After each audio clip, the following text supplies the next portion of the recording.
Pag-usapan ulit natin itong Share Wi-Fi Philippines. Ito guys, yung magandang investment dahil once na maitayo mo to, kumikita ka na agad.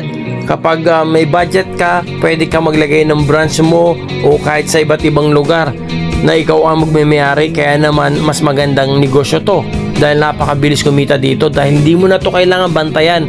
Isa pa guys, kahit ito ay babaran 24/7 araw-araw, mahina lamang po ang kain ng kuryente nito. Tulad sa video na nakikita nyo guys, ito naman yung gimmick ko. May libre tayong cellphone na paggamit dito, kaya naman nagpalagay ako dito ng print at pinalaminate ko para mabasa po nila. Ayan po yung design ng aking Share Wi-Fi at pinalitan ko na po yung dati kong machine na Piso Bendo na sinauna.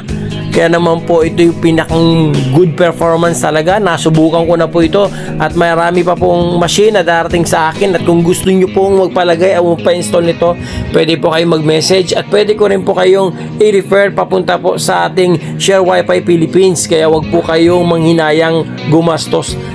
Napakamura lamang po nito guys. At itong Share Wi-Fi ay napakagarantisado talaga po nito at maaasahan natin. Hindi po ako mapapaya sa inyo kapag ito ang nabili ninyo.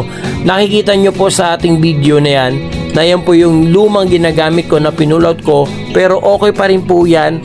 Kaso siyempre po para mas maganda po yung performance at saka maganda po talaga yung ating Share Wi-Fi natin dito, ay pinalitan pa rin po natin yan. Ito nga po yung makabagong technology from Share Wi-Fi Philippines. Nakikita naman po ninyo sa loob kung gaano karami po ang pyesa sa loob ng ating dating ginagamit na Piso Bendo. Sa bidyong ito, papakita ko rin po ang loob ng Share Wi-Fi, kung gaano ka high-tech at paano nila ginawa yun. Eto na po siya guys. Napakasimple pero napakaganda at napakahandi po niya. Kita ninyo guys, oh.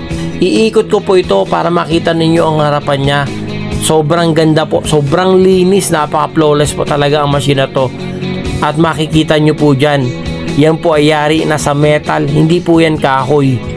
At kakaiba po talaga yung kanyang mga function dyan, yung kanyang system, mas pina-high-tech. Ganito po siya bubuksan, slide mo lang ng ganon, pababa, tapos buksan nyo na po at ganito na ang makikita nyo sa loob. So meron po kayong napapansin sa loob guys, pera and then coin slot lang po ang makikita ninyo. Unlike sa ating Piso Bendo na dati po nating kinagisnan, ay napakarami po niyang pyesa, di ba po? Pinakita ko kanina sa naunang video. Ito po yung Share Wi-Fi na isa lang po ang makikita ninyo, yung coin slot. Ibig sabihin po niyan, mga ka-tips, mga ka-Share Wi-Fi, ay built-in na po yan lahat dyan sa coin slot na yan. Pinag-isa na lang po nila kung ganyan po sila kalupit. At wireless connection po yan na tinuturo po kanina. Nandun po sa kisame yung ating router. Sa video ito, pinapakita ko po sa inyo kung paano ko po sinetup dito sa aking box na pinagawa. Ayan, nilagyan lang natin ng stopper. Tingnan nyo naman kung gaano po kaganda. Ganyan lamang po siya kaliit ha. Pero yung performance po na napakalupit. Kayang-kaya po 50 gadgets. Ganyan po kalupit to. 15 cellphone po ang mag-connect dito, ay hindi po kayo makakaranas ng lag. Sobrang bilis po nito. Once na nag-open kayo, ay siguradong makakapaglaro agad kayo ng Mobile Legends, Roblox at kung ano pa, mag-TikTok, YouTube, Facebook, FB Lite. Bahala po kayo kung anong gusto nyong gawin. Walang lag. Pero siguraduhin nyo lang po mga ka-tips, mga ka-Share Wi-Fi, yung provider natin, i-match po natin sa magandang machine. Medyo laksan din po ninyo ang ating provider. Ganyan po yung ating LED signage kapag mayroon po siyang internet, nagpapatay sindi. Tapos yung ating portal po, ayan, papakita ko sa inyo. Ganyan po yung portal na makikita ninyo. Ayan, maghuhulog po yung ating player kung paano siya. At kakaiba po yung kanyang blink ng ating LED lights.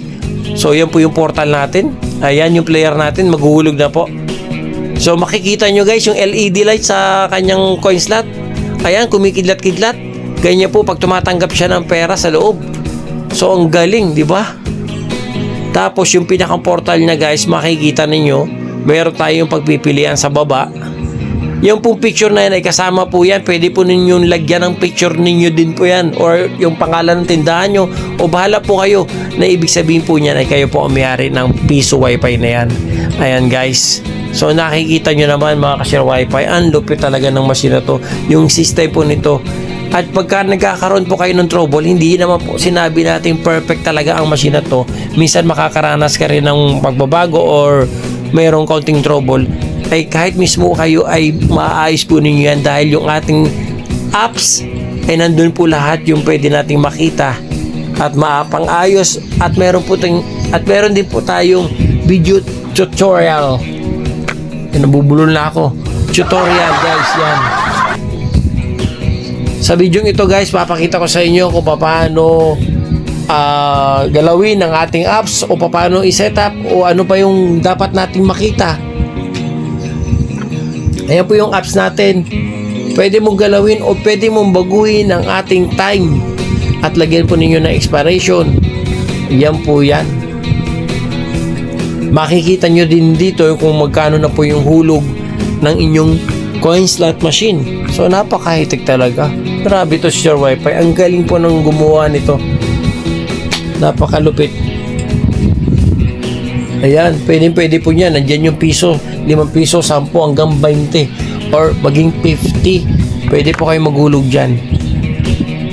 Tapos papakita po natin dito kapag medyo nagmi-misreading na po lahat ng ating coins, piso. Minsan po marumi yung coins, minsan ay luma na. So dapat i-calibrate nyo yan. Kamusta si Share Wifi? Ayos yung signal? Yes. Ano, malakas? Malakas. So, malakas. So, sa'yo, malakas? Malakas sobra. Oh, sobra, malakas. So, punta tayo din sa likod. Kamusta si Share Wifi natin yung ating, Share Wifi sa Malakas, labas? hindi katulad ng dati, mahina. Ayun. Ay, malakas. Ikaw? Ang masasabi ko po ngayon ay malakas, hindi katulad yung dati putol-putol. Yun. Ikaw, boss. Okay, malakas yung ating Share Wifi? Malakas ba? Ayun, malakas. So, punta tayo.